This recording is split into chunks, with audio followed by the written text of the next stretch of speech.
अगर मैं आप लोगों को बोलूं कि OnePlus एक बहुत बड़ा रिस्क लेने वाली अपने नए फोन OnePlus 13S के साथ, तो आप लोगों को क्या लगेगा? बात करें तो OnePlus का ये कहना है कि उन्होंने एक सर्वे कराया था और उसमें 88% लोगों ने बोला था कि इंडिया में लोगों को एक कॉम्पैक्ट फ्लैगशिप फोन चाहिए जिसका स्क्रीन साइज 6.5 इंच से नीचे हो। लेकिन फन फैक्ट की बात है कि इंडिया के अंदर 2024 में 90% जो फोन लॉन्च हुए थे उनके अंदर स्क्रीन साइज 6.5 इंच और उससे बड़ा था, क्योंकि बात करी जाए तो इंडिया में एक छोटी सी मेंटेलिटी चलती है कि बड़ा है तो बेहतर है, यानी कि bigger is always a better thing. इस वजह से इंडिया के जो one of the most successful phone जो पिछले कुछ समय में बिके, सबका स्क्रीन साइज 6.6, 6.7, इवन कुछ फोन तो 6.9 इंच के स्क्रीन साइज के साथ गए थे। इवन अगर मैं सैमसंग जैसी कंपनी के बारे में बात करूं तो उसके भी जो one of the best seller phone होते हैं उनका भी स्क्रीन साइज 6.5 इंच के ऊपर ही रहता है। और गैलेक्सी S25 के अंदर बात करें तो उनका भी जो one of the best seller phone रहा वो भी S25 अल्ट्रा रहा। ये बात बिल्कुल फैक्ट हो जाती है। लेकिन वही बात करें तो क्या कॉम्पैक्ट फोन, मिनी फोन्स क्या वाकई में इंडिया में ज्यादा सक्सेसफुल हो सकते हैं या फिर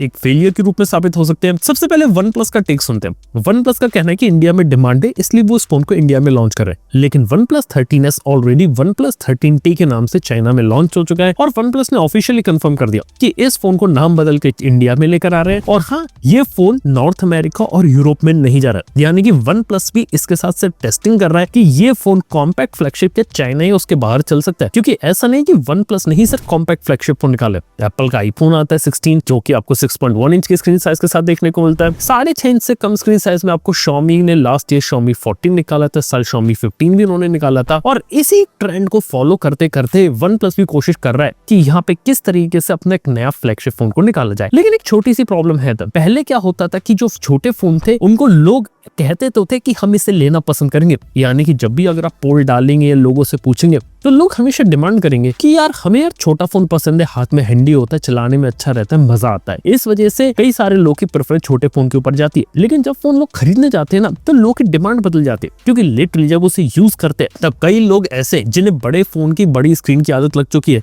जिस वजह से उसमें गेम खेलना, मल्टीमीडिया कंज्यूम करना वो उन्हें यहाँ पे काफी अच्छा लगता है। और इस वजह से कई सारे लोग बड़े फोन के पीछे जाते हैं। लेकिन इसका मतलब ये नहीं कि कंपनीज बिल्कुल नहीं निकालती। गूगल पिक्सल भी यहाँ पे कोशिश करता है और बाकी कंपनीज भी टाइम टू टाइम कई बार अपने छोटी स्क्रीन के फोन्स निकालती है, लेकिन किसी को भी इतनी ज्यादा मेजर सक्सेस नहीं मिली। और इसी वजह से कंपनीज भी जो वो छोटा फोन बनाने में कतराती है। मतलब कि मैंने कुछ कंपनी से बात करी थी, उन्होंने बोला था कि छोटा फोन बना तो वो सकते हैं, उसमें कोई प्रॉब्लम नहीं है, लेकिन प्रॉब्लम आती है उसे बेचने के अंदर, क्योंकि लोग उसे लेते नहीं है। पास्ट में एसोस जैसी कंपनी ने भी अपना एक फोन निकाला था जो उसका स्क्रीन साइज 6 इंच से कम जा रहा था, लेकिन एसोस के फोन आपको पता है कि इंडिया में यहाँ पे बिकते नहीं है। इसके साथ ही देखा तो दुनिया का सबसे छोटा 5G फोन देखा तो बालमुडा नाम की कंपनी का आता है, जिसके अंदर आपको 4.9 इंच की स्क्रीन साइज उन्होंने निकाला था। हालांकि ये टाइप के फोन्स कुछ कंट्रीज में यहाँ पे चल जाते हैं, लेकिन इंडिया में सक्सेसफुल कर पाना अभी भी थोड़ा सा ट्रिकी पार्ट है। और एक और प्रॉब्लम यहाँ पे मेरे को पता ही थी कि यार अगर आप एक छोटा सा फोन मैन्युफैक्चर करने जाओगे ना तो टेक्निकली उसके अंदर कंपोनेंट की कॉस्ट यहाँ पे उतनी ही रहेगी और लोग उसे एक्सपेक्ट करेंगे कि आप उन्हें कम कीमत पे दो, यानी कि लोग की नजर में बड़ा फोन बेहतर है तो उसके लिए ज्यादा पैसा देने को तैयार है। लेकिन किसी भी कॉम्पैक्ट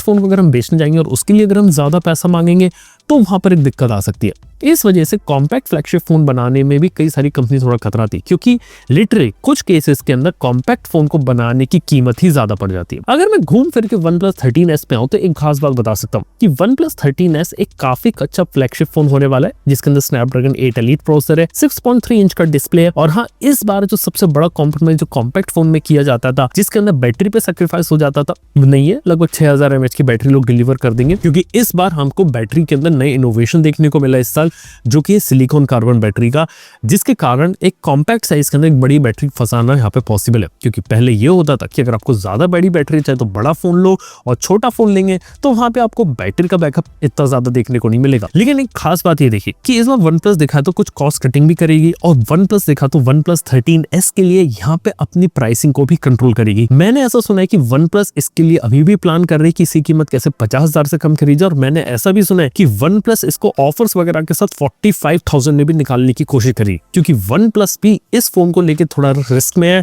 और उसे पता है कि अगर इस फोन को इंडिया में अगर सक्सेसफुल बनाना है तो प्राइसिंग पे खेल सकते हैं। अगर प्राइस उन्होंने कम कर दिया कॉम्पैक्ट फोन के हिसाब से तो ये फोन इंडिया में चल सकता है, और कई सारे लोग होंगे इसे जिसे इंडिया में लेना पसंद करेंगे। और ऑफर डिस्काउंट के बाद अगर 45,000 रुपए तक इसके बेस मॉडल की कीमत आ गई तो एक बहुत बड़ी चीज हो सकती है। हालांकि as of now OnePlus इसको डिसाइड कर रही है प्राइसिंग को, और लॉन्च में भी थोड़ा सा टाइम है। इसके साथ ही एक इंपॉर्टेंट चीज है कि वन प्लस ने इसमें कॉस्ट कटिंग भी करी है, और वो करी कैमरास के अंदर, जहां पे अल्ट्रा वाइड एंगल लेंस नहीं डाला है, सिर्फ और सिर्फ टेलीफोटो जूम लेंस डाला है, जिस कारण से वन प्लस देखा जाए तो यहाँ पे थोड़ा सा स्ट्रेटेजी में खेल रही है। और देखा है तो वन प्लस इस फोन को लेके पोजीशन करना चाहिए आईफोन 16e के लिए, क्योंकि एक बात बताऊं, भले ही आईफोन 16e यहाँ पर एक नया फोन है जो इतना खास नहीं है, सिंगल कैमरे का आईफोन है, वही पुराने डिजाइन के साथ आता है, लेकिन एक बात बता देना चाहूंगा, जब ये फोन यहाँ पे लॉन्च हुआ था तब ये फोन लिटरली यहाँ पर बिका था, और इस फोन की यहाँ पे सेल्स हुई थी। तो कहने की बात है कि एप्पल जैसी कंपनी अगर अपना एक प्रोडक्ट पुल ऑफ कर सकती है, तो वन प्लस भी एक 13S के साथ इस प्रोडक्ट को पुल ऑफ करने की पूरी कोशिश करेगा। हालांकि एक बात आएगी इसकी प्राइसिंग को लेके कि 45,000 तो वन प्लस ने दे दिया, लेकिन इसके अंदर वो और क्या करते, क्योंकि आपको बात बता देना चाहूंगा, स्नैपड्रैगन 8 एलीट के साथ है ये फोन,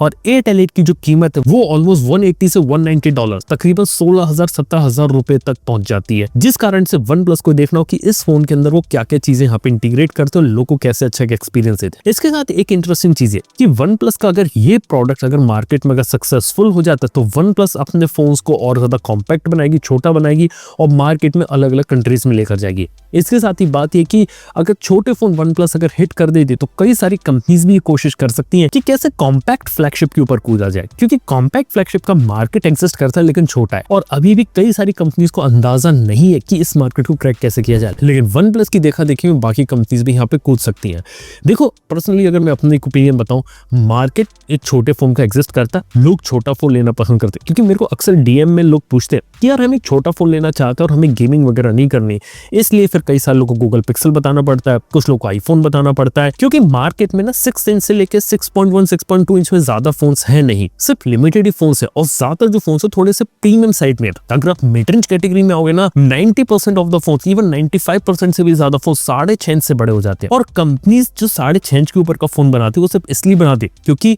इस प्राइस कैटेगरी में जो लोग हैं वो कंटेंट बहुत ज्यादा कंज्यूम करते हैं, जिसका मतलब ये कि यहाँ पे कंटेंट का कंजम्पशन बढ़ गया, गेमिंग बढ़ गई है, और छोटी स्क्रीन पे वो मजा नहीं आता है, इसलिए लोग बड़ा फोन लेना पसंद करते हैं। इसलिए अगर आप देखेंगे तो बड़े और प्रीमियम फोन जो रहते हैं वो प्रॉपर फ्लैगशिप वाले, उनके अंदर ढेर सारी टेक्नोलॉजी डाली जाती है, ढेर सारी चीजें रहती है, और इस कारण से भी जो फोन का साइज थोड़ा बड़ा हो जाता है, और बड़ी स्क्रीन तो ऑब्वियसली इसका फैक्टर है। इवन गैलेक्सी का S25 अल्ट्रा एक अच्छा एग्जांपल है, जिसके अंदर ढेर सारे कैमरा डाल दिया और S पेन भी डाल दिया और फोन का साइज भी इंक्रीज कर दिया। इवन वन प्लस को भी बात पता है, इसलिए वन प्लस 13S को वन प्लस 13 का रिप्लेसमेंट नहीं बना रहे। वन प्लस 13 उनका प्रीमियम फोन रहेगा, जिसमें हैसलब्लैड रहेगा, बड़ी स्क्रीन, सारी टेक्नोलॉजी उसके अंदर डाली जाएगी, लेकिन 13S के अंदर वो लोग क्या करेंगे कि यहाँ पे हैसलब्लैड भी हटा दिया, एक कैमरा हटा दिया, छोटा फोन बना दिया, और देखेंगे कि वन प्लस इस फोन को मार्केट में किस तरीके से यहाँ पे सेल करता है। देखो सीधी बात है कि फोन का अगर प्लस पॉइंट देखा है तो कॉम्पैक्ट फोन है, लेकिन फोन को ना अच्छे तरीके से परफॉर्म करना पड़ेगा, कोई हीटिंग नहीं होनी चाहिए, कोई गर्मी निकलनी चाहिए, अच्छा बैटरी बैकअप निकलना चाहिए, और कैमरास अच्छे होने चाहिए, परफॉर्मेंस अच्छी होनी चाहिए। और अगर इन सब का ब्लेंड अगर वन प्लस निकालता है और 50,000 के अंदर अगर अंडरकट करता है, तो शायद मार्केट में फोन सक्सेसफुल भी हो सकता है। देखने वाली बात है, स्मॉल फोन्स को लेके और बड़े फोन को लेके डिबेट कई सालों से चल रही है, और कई सारे लोग का ये भी कहना रहता है कि यार बड़ा है तो बेहतर है, लेकिन ये अगर मेंटेलिटी अगर वन प्लस यहाँ पे चैलेंज करता है और तोड़ता है, तो देखने वाली बात होगी यहाँ पे कि किस तरीके से यहाँ पे काम होता है। बाय द वे, अगर कॉम्पैक्ट फ्लैगशिप फोन्स का अगर जमाना है, तो पर्सनली मैं तो एक्साइटेड हूँ, मुझे तो मजा आएगा छोटे फोन चलाने में, क्योंकि पॉकेट में रखने में मजा आता है। लेकिन वहीं पे जब डेटा की बात करते हैं, तो मार्केट के अंदर छोटे फोन से ज्यादा बड़े फोन का बोलबाला है। अब ये बोलबाला कब तक रहता है, ये देखने वाली बात रहेगी। और आप लोगों की प्रेफरेंस क्या रहेगी, एक छोटी स्क्रीन साइज का फोन जिसकी स्क्रीन साइज 6.2 6.3 6.5 इंच से कम हो, या फिर एक बड़ी स्क्रीन साइज का फोन जिसका 6.5 6.7 6.8 इंच तक जाए? आपका जो ओपिनियन है कमेंट बताइए। थैंक यू वीडियो देखने के लिए। मैं आपसे मिलता हूँ अपने नेक्स्ट वीडियो के अंदर। Good bye.